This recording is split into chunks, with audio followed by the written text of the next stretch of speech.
Husky's Pest Control. Put your birds on the run. Call 205-470-8161.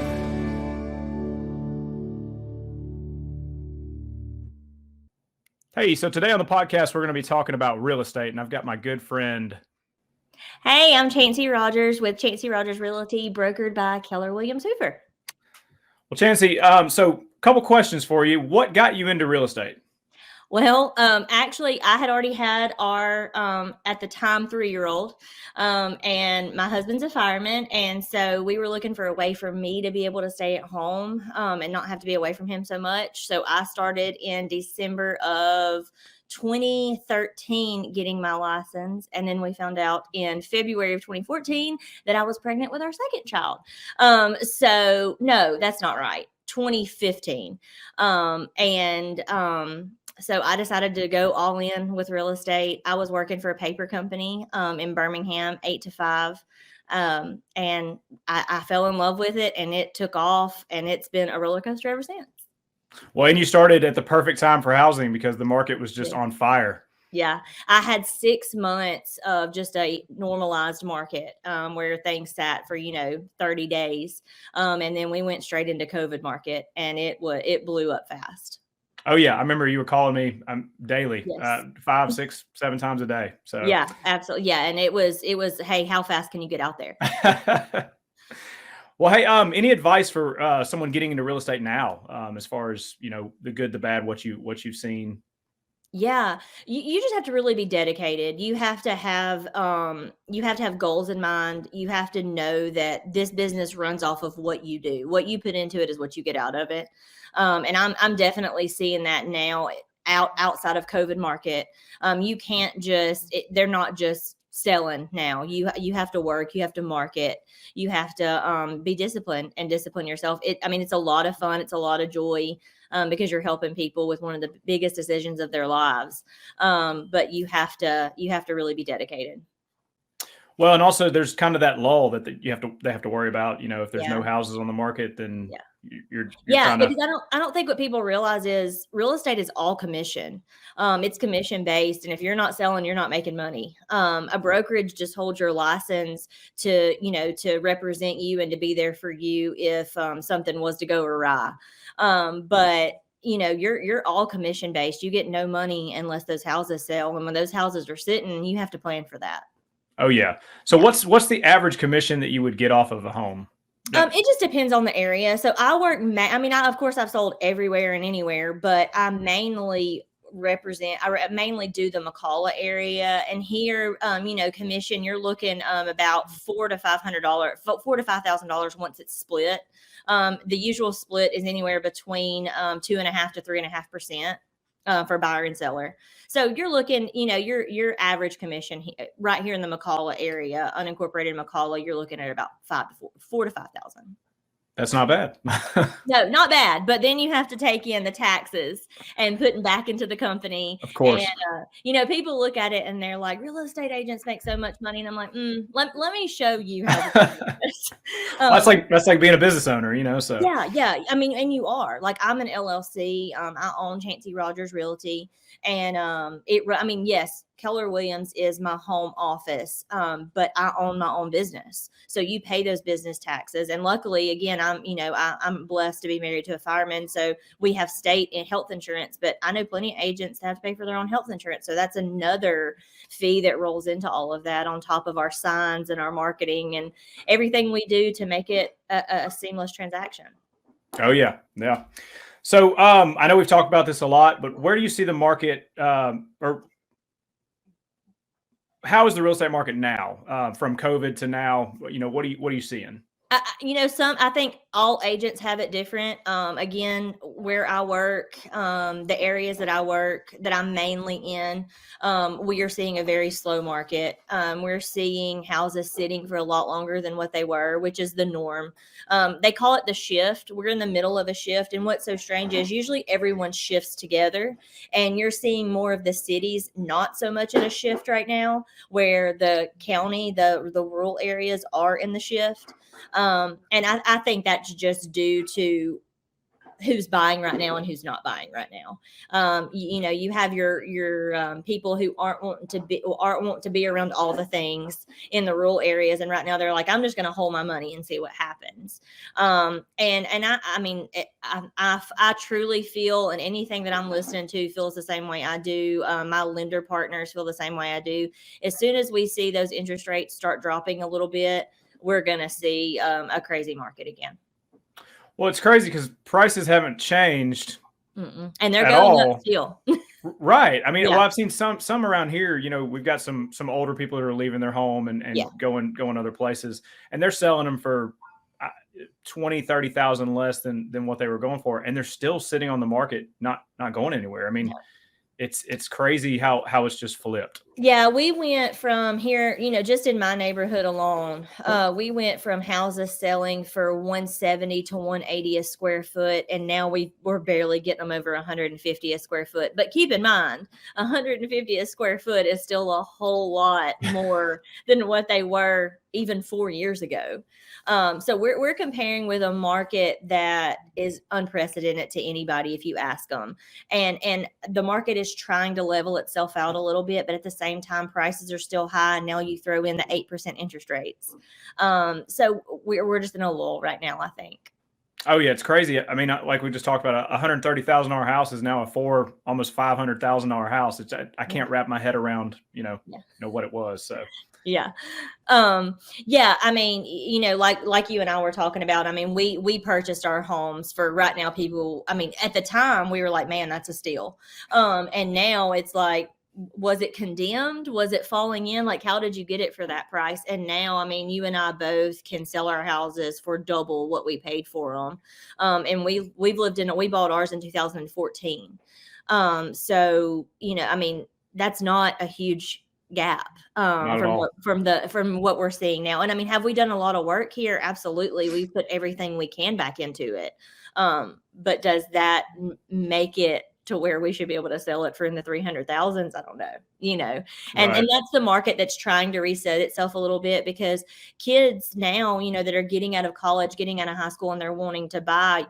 I know when I was getting out of college and high school, it was a starter home was $89,000, and you're getting a starter home now, if you're lucky, brand new build, 250, 260, and brand new build starter homes, 3-bedroom, 2-bath, brick, to get going was $89,000 easy. Oh yeah. I mean, to me, it was a lot easier. And that's, you're talking about the 250, 270, that's a little ways out. I mean, you're not going to be in your Jefferson County. Yeah. You're going to be more unincorporated. So yeah, you're looking at, out in Calera, and those areas that have all that booming new, communities, the DR Hortons, the Newcastles, all of those building, the brand new houses side by side. I mean, they're still in the 250s, 260s easy. And a lot of those new builders are giving all of these specials and the buy downs and everything, because they're having to be able to keep going, because it's hard. Of course. Yeah. It's hard. And when taxes tell you that your house is $3,000 more than what it was 2 years ago, you have to incorporate all of that when you're selling as well. And it's, it's just, people it's a shell shock for everyone. Oh yeah, definitely. So where do you see the market going? I know we talked about, in the next couple, maybe a year, maybe 6 months, we really don't know. Where do you see it going? Yeah. I mean, I always hate this question, because I don't want people to look back and be like, she was wrong. What we listen to NAR, which is the real, that's where real estates get all of their information from. That's where we get everything. The National Association of Realtors. We listen to investors who have been doing this for years. And if real estate agents aren't doing that, you should be, because that's literally my lifeline. Because again, I'm 4 years in, and I've seen 3 different markets in 4 years. And I feel truly where I'm about to see a whole nother market again, where housing prices are still high. 6% is the new 2 and 3%. And we're going to go into another feeding frenzy for 15 people per house, because you have to think about it. We had those people that sold their home and kept the cash because their house was worth the most it's ever going to be worth. Kept the cash. Well, we're just going to live in our RV, or we're just going to rent for a little while. They're still living in an RV. They're still renting. And so once that drops just a little bit, which I think will be closer to election time, maybe late spring, I think we'll see a feeding frenzy again, and we're all going to be exhausted. I pray. Anyway, I'm ready for that. I thrive in that. I don't thrive in how long is it going to take my house to sell? It's been sitting for 15 days. But I do feel that that's what's coming, and buyers need to brace themselves to be ready to battle again. Definitely. Hey, I love getting a phone call from you on Thursday night being like, hey, I got a closing on Friday. I need you to do it Friday morning. Yeah. I'm with you. It's great. And that's really what we're seeing. So that domino effect was, just to give an example of how crazy it is right now, we had been under contract for 2 months on that. But because you and I both know that you got to get paid. And I was just waiting because the person that was buying that house was having to sell their house, and they were doing a cash deal. Well, the closing date kept changing, which of course adjusted our closing date. And then I was doing this as a gift for my seller clients, but I don't want to pay out of pocket because I've had to do it before for a house that didn't sell, for a termite bond when it's just sitting there. So we were having to play domino effect. And then I get the phone call, hey, we're not closing next Tuesday. We're actually bumping it up to this Friday because those people want to be in the house over the weekend. And I'm like, oh, okay. Well, because I think we had it scheduled for like that Monday or Tuesday. And I'm like, hey, we got to get this done like yesterday. And that's what we're seeing. Like, it's still moving so fast once you get to that process, because lenders are just banging stuff out. Right. But we have to get to that process first, and everything else is kind of slowed down because these people are waiting for this to happen and this to happen and this to happen. And with the interest rates changing daily, we never know if we're going to make it to the closing table right now, because they might, if they don't lock in like they're supposed to, they might wake up one morning and be like, hey, we can't afford this because the interest rates went up 5%. Right. I mean, it's just, it's been crazy. And we've literally seen it all in the last 6 months. Oh yeah. I mean, buying a house, then you can't afford the furniture. So, Right. And don't you dare about that before we close, because I'll go berserk.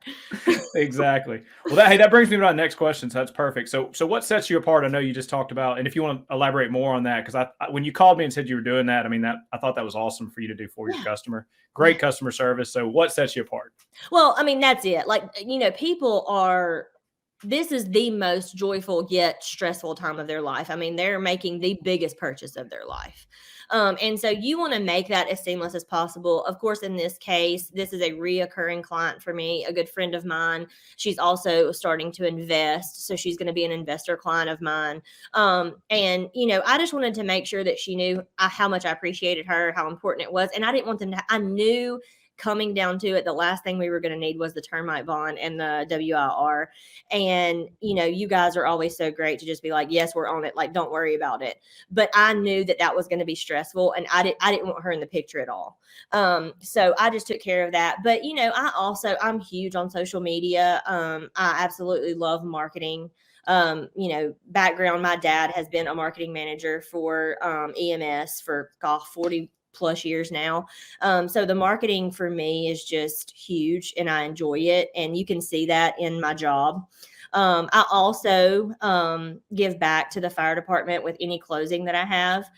That's huge to me. And not only am I married to one, I'm a granddaughter of one, I'm a daughter of one. All my family is in the medical field. So giving back to them is so important to me. And it's a huge stable in our life to make sure that those guys and gals are taken care of. So that's important too. Oh yeah, they deserve it. They absolutely deserve it. They work way too hard. Yes, I know. Yes. Yeah. Yeah. Well, so let's talk about some good and bad about real estate. Obviously during COVID, it was great. Now it's bad. What are some just horror stories that you have?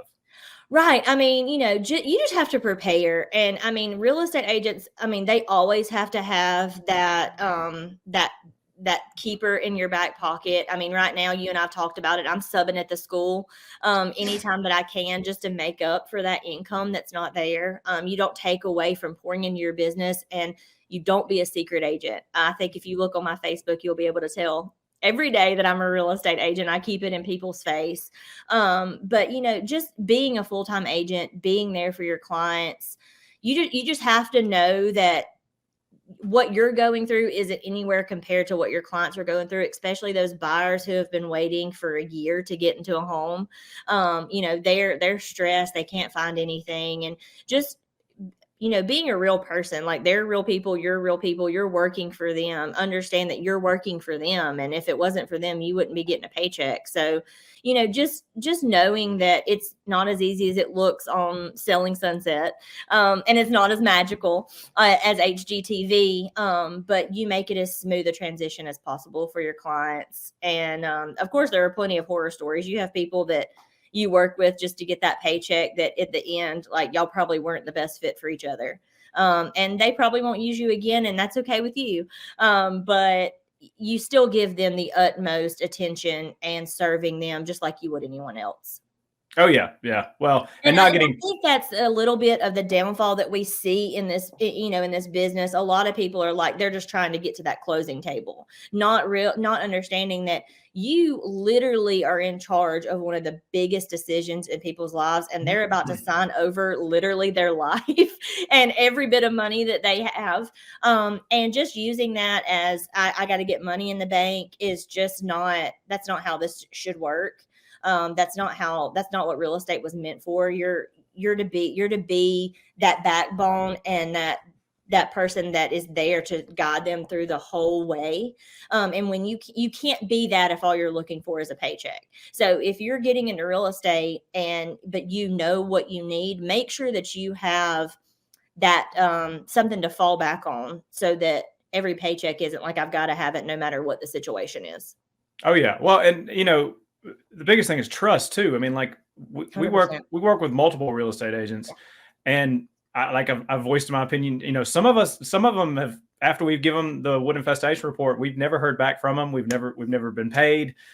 So just having that trust with the person you're working for and being able to vouch for that person is huge. Well, and we're not in a business to where you burn those bridges, like, I mean, I depend on you just as much as you depend on me. You're like, hey, I know that she's going to call me when she needs a termite if it's up to her. And that, like, there's no doubt. But, at the same time, I need to know that the job's getting done and I don't have to worry about it. And I never have to. And it's the same way with all of my partners. If at the end of the day, like, and I'll use this for prime example, one of my lender partners, their marketing person is literally my best friend, like my ride or die. And she knows that, like, I love her absolutely with every inch of me. But if I have a client that I know is not going to mix with them, I'm going to send them to one of my other lender partners. And if I have a client that comes to me and they're like, hey, this just isn't working for me, I, again, absolutely love her, but we're flipping them to someone else because they're my client and they're what's important to me. It's the same way with my title company. I have all these preferred people who I rely on them and they rely on me. But at the end of the day, if my client's not happy with anybody that I pick, we switching gears. Of course. Because they are my number one priority. And that's the way it should be in real estate. But at the same time, you do have those bonds with certain people. Y'all are a team. In real estate, they think that, it's just the real estate agent. I have 50 million people, including you, who I have at my back, that I have this team and we're ready to go. And I give my people the sheet and these are who you need to call. Let's get the ball rolling. Right. And I've built a team of people that I trust, so I don't have to worry about it. That's right. Yeah. And if you don't have that team, you don't have that backbone, you don't have that structure, you're not running a true real estate business. Yeah. I mean, you're making it work. And when you burn bridges like that, like, with me and you, I wanted to make sure that there was a paid situation. So it was paid in full. And then when you were reimbursed, you reimbursed me. That's the way it should be. Like, that's the way this business should be ran. Not, well, I'm going to call a person, and if it doesn't work out, well, I'll just move on to the next. That's not a team. That's not running a true business. Well, and that's something else.